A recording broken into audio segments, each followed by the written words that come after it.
Let's go to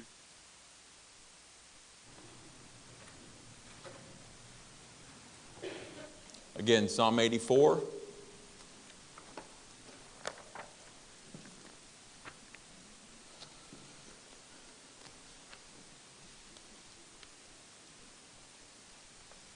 This is a very interesting psalm. It was not what I expected, but it was more than I expected and quite a blessing. Let's take a look at this. Maybe you've never really thought it through. I had not thought this psalm through, and I'll still be thinking it through in the days ahead. There's much here. We do get some helpful information from the heading here. Psalm 84 says, "To the choir master." So this was a song or a poem put together and given to the song leader or the choir director there in the tabernacle or the temple. Okay? It was according to the old gittith. The gittith. How many of you just love playing a gittith? You know, you just like playing. It's some kind of stringed instrument. They think it was actually invented in the town that Goliath was from, Gath. Yeah. And so nothing like conquering a town and then saying, hey, that's a pretty good instrument, let's incorporate it into our worship. That's what they did apparently. And so this was some kind of stringed instrument. And so this was a poem intended to be sung to a stringed instrument. And it's a psalm of the sons of Korah. Korah, yes. What is Korah known for?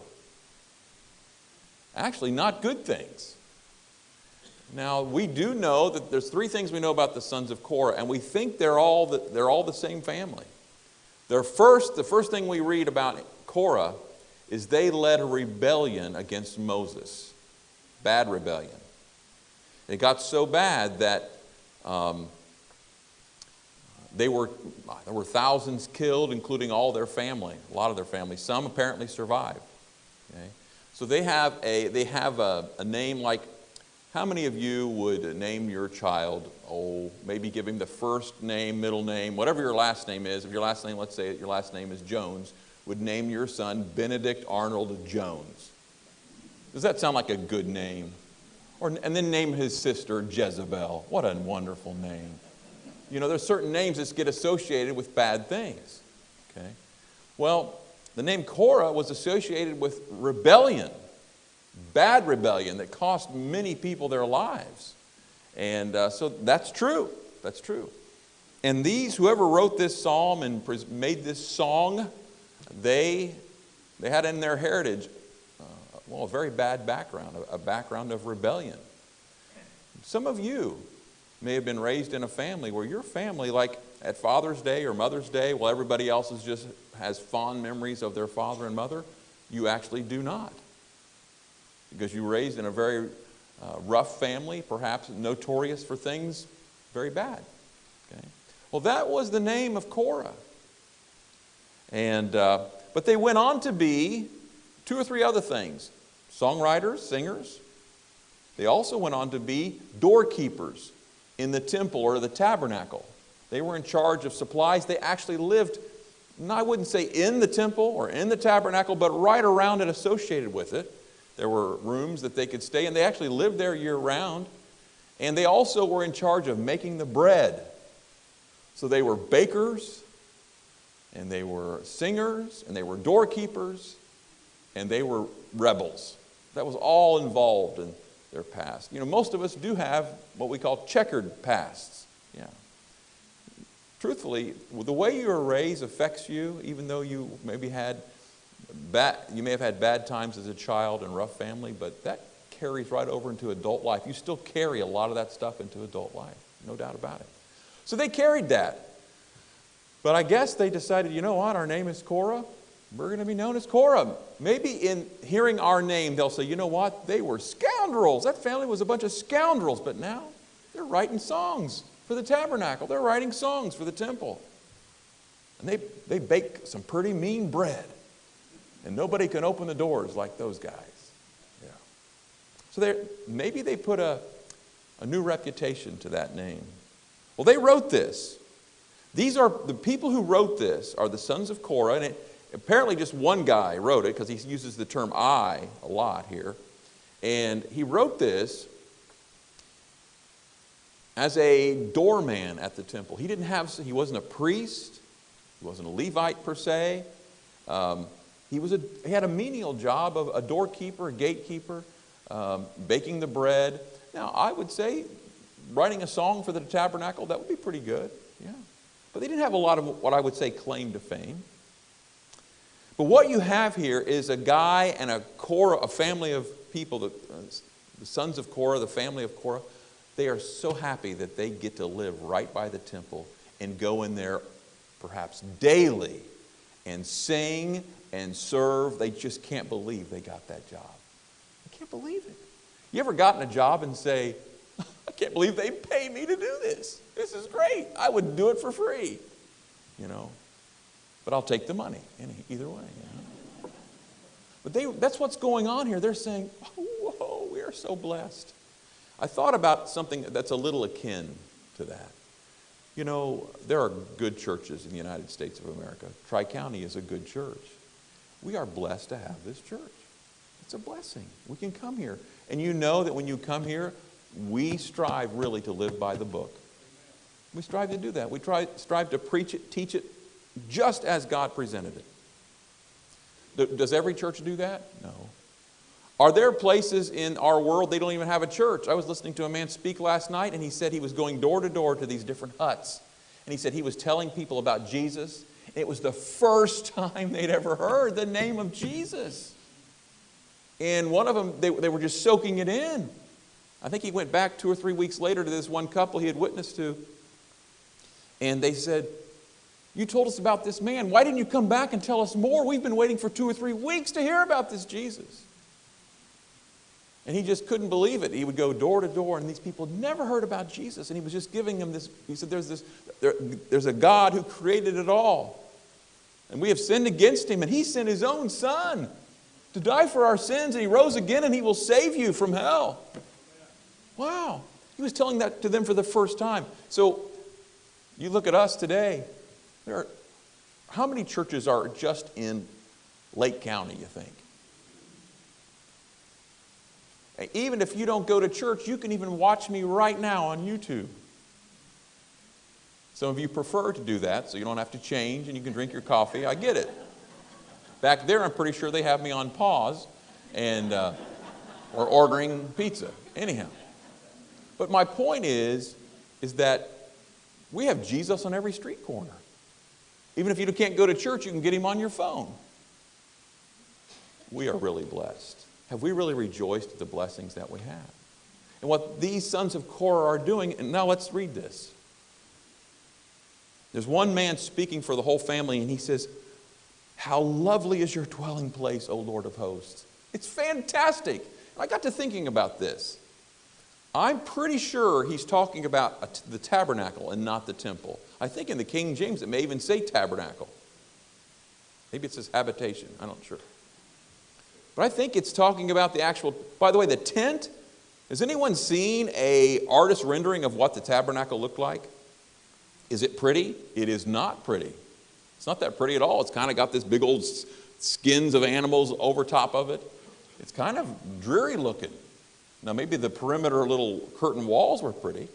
It wasn't that pretty. I don't know that he was, now if he was in Solomon's temple, now that on its own is beautiful. But I don't think that's what he's not really talking about, that kind of beauty.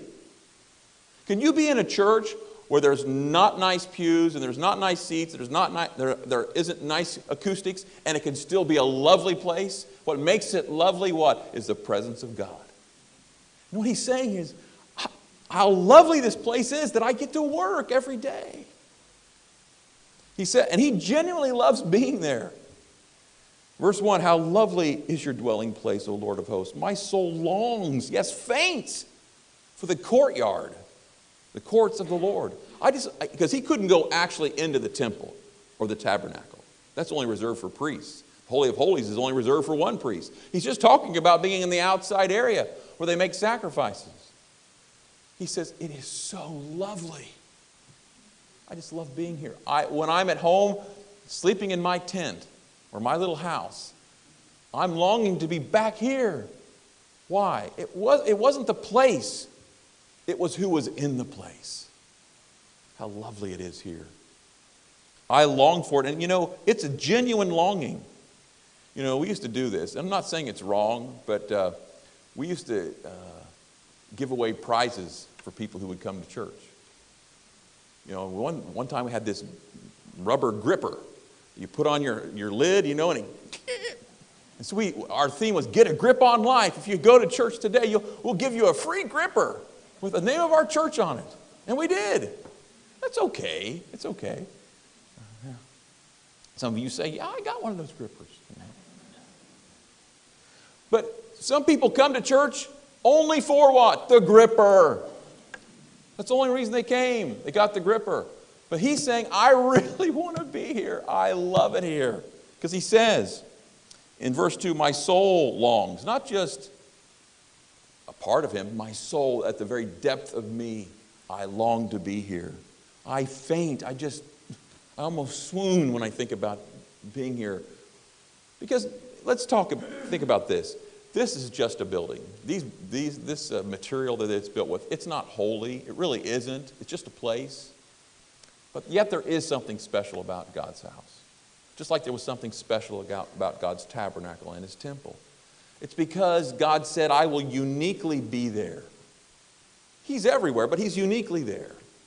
That's where he was in an official way worshiped, and things were offered to him. The law was taught there. Understanding of God was there. Worship happened there. Singing happened there. It was a glorious place. And I sing on my own. I don't know how many of you sing on your own when you're riding around in your car. I sing. And I like it, okay? But I like singing with you. I like singing with others. Isn't there something special about when we were singing How Great Thou Art at the end, you guys really liked it. Isn't there something special about that? Yeah. So we're all singing together. And so what he's saying here, it's genuine. My soul longs, I faint for the courts of the Lord. And notice this, my heart and flesh sing for joy to the living God. He says here, we may have got that instrument from Gath. And they served Dagon over there. Dagon is not even a real god. They put statues up of him, of something that's not even real. But here, we worship the living God. I love being here, he says. I just love it. I get to be how lovely it is here. And then he says this, and it's so beautiful and poetic. In the Bible, sparrows, we sing his eye is on the sparrow.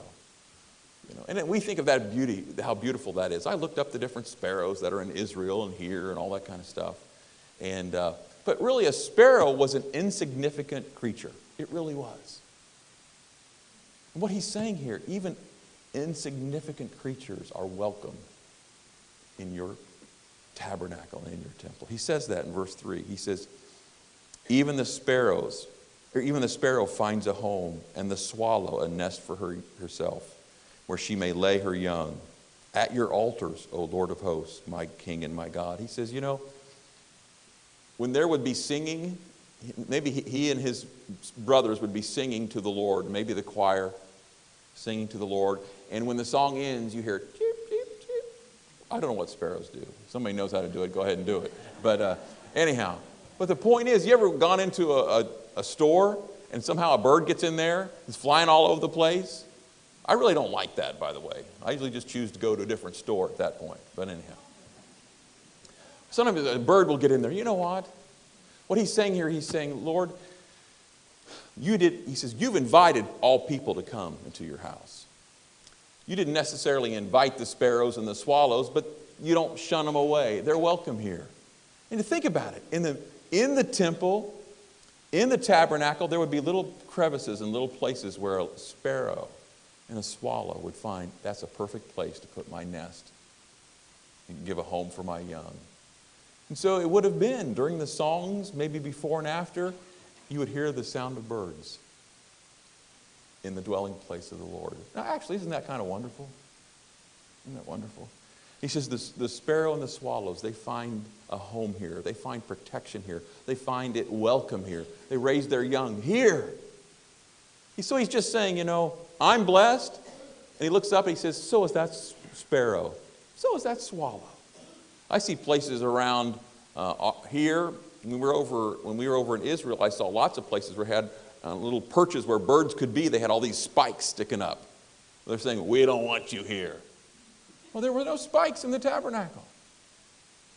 Come on in. Come on in. Some have said that David, he longed to be a sparrow. When he was on the run and couldn't go to the tabernacle, he envied the sparrow who could go there. He didn't write this one, we don't think, because it says the sons of Korah did. He wasn't that. But what these sons of Korah are saying, we're basically doorkeepers.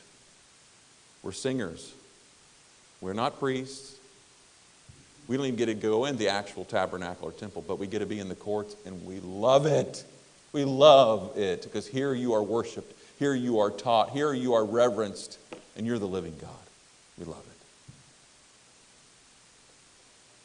Then he says in verse 4, this is kind of a capsule statement or an overarching statement.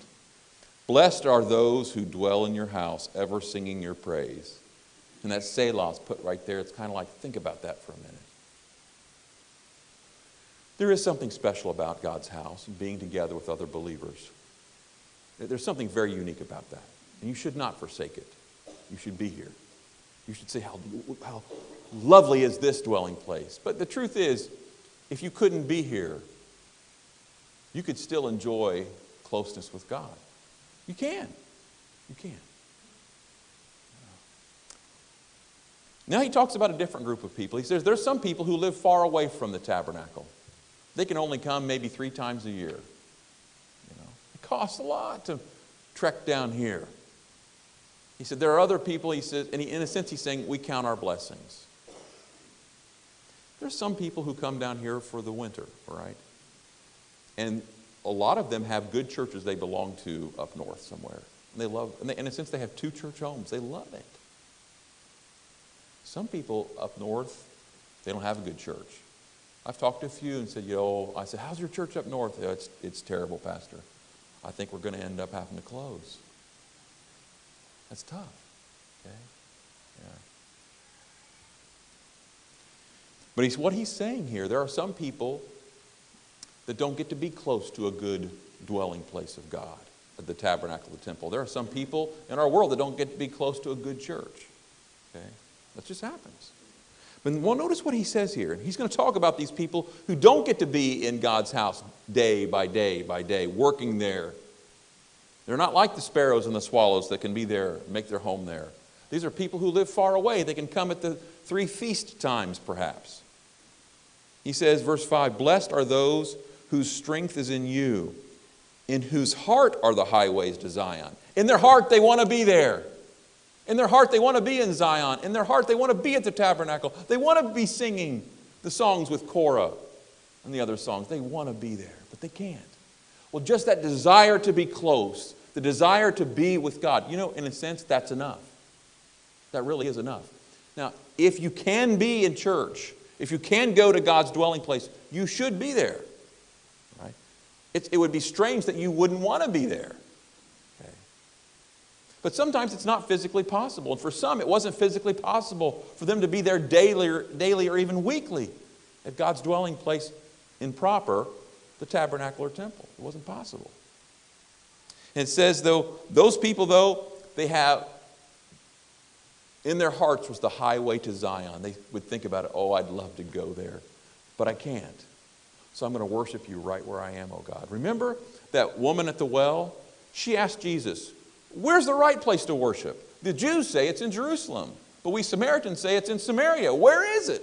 He said, there's coming a time when it won't matter where you worship in one sense. But what God is looking for is for people to worship Him with authenticity, in spirit and in truth. So there's coming that day. The point is, if you can gather with other believers, you should do it. In a unique place where God is taught and preached, there's something very special about that. And if you can avail yourself of that, you should. If you are close and you don't, something is wrong. Something is wrong. That's like living next door to your favorite basketball team's coliseum. Your favorite team. And you have enough money, but you never go see them play the game. Are you sure that's your favorite team? Doesn't make sense. You never go to watch him. Is he really your Lord, your living God, and you don't care about being with other people of faith? Being in his presence in a very unique way and gathering to sing his praise? Well, the sons of Korah said, we love what a privilege it is to be here. You swallows, you sparrows, you're blessed. There are other people that live far away. And in their heart, they want to be there. They think about, have you ever been in that point where you just, by the way, wanted to go home?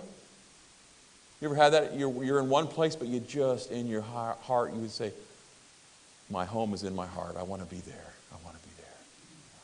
That's how they felt. But what he says here, even though they're far away, they can still be, they're far away from the tabernacle temple, but they can be close to God. He will dwell with them, and they can dwell with him. Notice what he says in verse 6. As they go through the valley of Baca. Now what that means is, even though they go through dry times, though they live in difficult places, though they are not in the greatest of circumstances like us, he says, as they go, those who long to be with fellow believers, those who long to be in God's special place, though they actually can't, but the desire is there, the desire for closeness is there. Those people, their hard times away, God transforms wherever they are to be a place of a spring. It's not a dry place. It's a place of a spring. Notice he says here, as they go through the valley of Baca, or the valley of dryness, they make it a place of springs. Just because of that desire to be close to God and to dwell with him daily. And it says, on the end of verse 6, the early rain also covers it with pools. Verse 7, they go from strength to strength. Strength to strength.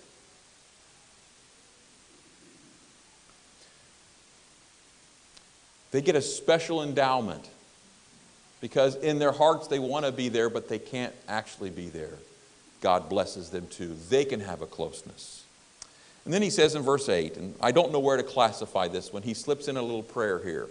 Here's one way we know that this probably isn't David who wrote the psalm, because apparently the sons of Korah pray for him right now, or they pray for their king, because they say in verse 8, O Lord God of hosts, hear my prayer. Give ear, O God of Jacob. Behold our shield, O God. Look on the face of your anointed. So he slips in a little prayer here, which I don't know exactly what to do with it.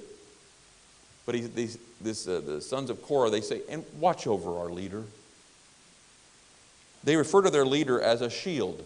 That's what the king was. He was a shield for his country. He protected his country. And we all know that God's anointed, that's the king. The ones that have been especially anointed to be in that place. And so he prays for the king. Watch over our king. Watch over our shield, O Lord. And then he returns to the theme. And you've heard songs about this. And he says, for a day in your courts is better than 1,000 elsewhere. That's saying something. You know, according to Patrick Mahomes, you know, he was the MVP of the Super Bowl, the Kansas City Chiefs were the champions. Where did he say he wanted to go? And they said, where do you want to go, Patrick Mahomes? I want to go to Disney World. Yeah. A lot of people, you say, yeah, now you can have one day with God's people at God's house, or your choice, or 1,000 days somewhere else. Which would you choose? And he says, I would rather be serving in the courts of my God. That's greater to me than 1,000 days somewhere else, anywhere else. Do we understand that? Do we understand that? And then he says, middle of verse 10, I would rather be a doorkeeper in the house of my God. He says, I know it's not a prestigious job. I'm just a doorkeeper. I would rather be the doorkeeper here in the courts of my God. He's just letting people in the fence. He's not letting them in the actual tabernacle. He's just the fence. He's guarding the gate. He said, I would rather do that than dwell in the tents of wickedness. He said, I would rather work than have a life of luxury in some, by the way, their tents back then were lavish. He said, and there's nothing that this world offers, there's no wickedness worth it to me. I would rather just be a humble doorkeeper in your tabernacle and temple than to not have to work and live in a tent of wickedness. No matter what they offer to me, it's not worth it to me. Not worth it. He says, verse 11, for the Lord is a sun and a shield. In other words, when I need the sun, He's the sun. And when I need protection, He's my shield. Really, yeah. No matter where you are, if your desire is to be close to the Lord, serving the Lord, worshiping the Lord, and if possible, gathering with other children of the Lord, those should be our highest goals. Working together with others, worshiping God, knowing God more, all that. It's because our God, He's the one that is our sun when we need it. He's our shield when we need it. Verse 11, middle of the verse, the Lord bestows favor and honor. You want to have blessing and honor in your life? Get close to the Lord. Really, honor and blessing aren't earned, they're bestowed. If you want to have blessing and honor in your life, get close to God. Get close to God. Middle of verse 11, no good thing does He withhold from those who walk uprightly. To walk uprightly is just to love the Lord your God with all your heart and soul and want to obey Him. That's all that is. If you say, that is my desire, is to know Him and serve Him, to know Him and make Him known. That's my heartbeat. That's why I want to be my heartbeat. If you do that, there's no good thing that He's going to keep back from you. No good thing will He withhold from someone who desires to be closer to Him than in anything else. There's nothing compares to them. And then he closes it with this. He starts off with saying, man, you would almost get the impression that the true happiness is if you can be at church all the time. True happiness is if you can work in the temple or work in the tabernacle. That's where the true happiness is. It's not the place. It's the person of the place. And notice what he says in the last verse.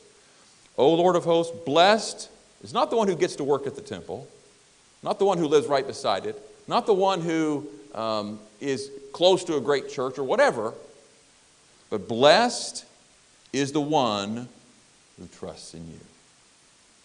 Let's look at 4 points. Maybe it's 5 in your notes.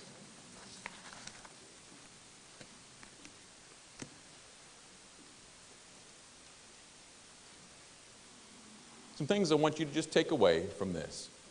Even if you have a bad history, you can love your life. You can love your life. Okay. But there's some caveats here. You can have had a bad history, a bad upbringing, some of it your fault. You can love your life. You can love your life. These doorman, songwriting bakers, named the sons of Korah, they loved their life. They loved it. And they knew that people who didn't live close could love their lives. Number 2, even if you feel insignificant. I love that I put the word feel. You may feel insignificant. You're not. You may feel insignificant. Even if you do, you can love your life.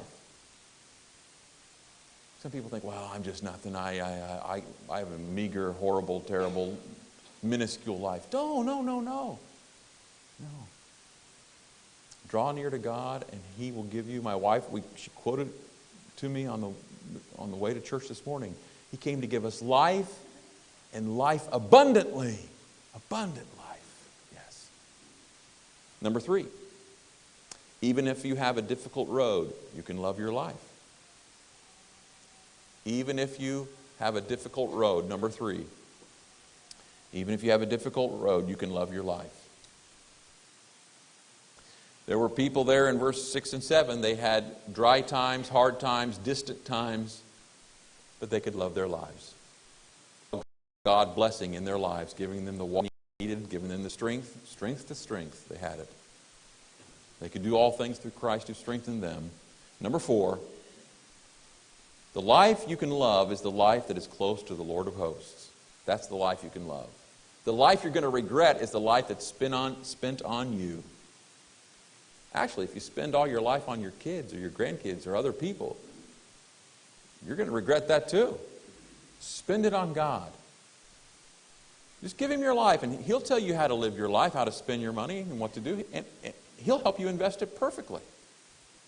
Not your money per se, but even that. But how to spend your life. The life, number 4 again, the life you can love is the life that is close to the Lord of hosts. And then, number 5, the life you can love is the life that trusts in the Lord of hosts. It says it in the last verse, verse 12. Blessed is the one who trusts in you. Blessed is the one who trusts in you. Go ahead, Neil, if you'll come. We're going to take some time to pray. Let's do this. Let's go ahead and stand. We're going to sing, Jesus, draw me close, closer, Lord, to you. In 2 weeks, we're going to start a revival month. We're praying God to do something special in our hearts and lives. Here's what's come to me. The words I've been hearing from the Lord, whispering to my heart, really, He's giving me a prayer to say to Him, and that is this: Lord, use me. Use me. Use me to lead others to Christ. Use me to bring people back to Christ. Use me in some way. You should be praying that. Do you want to see people saved here at our church? We should want to see people saved. Do you want to see people come back to God at this church, or really even people not in this church? Maybe you have a loved one who's far away but doesn't live here. Lord, use me. You know, I've been praying that prayer for about, going on 10 days. I got to tell you, I've seen God use me a few times in ways I'd never expected. So, as we get ready for the revival, okay, let's take some time to say, Lord, use me. Use us. All right? So, Neil, just lead us in this song. Let's have our heads bowed and our eyes closed. He'll just, if you want to sing.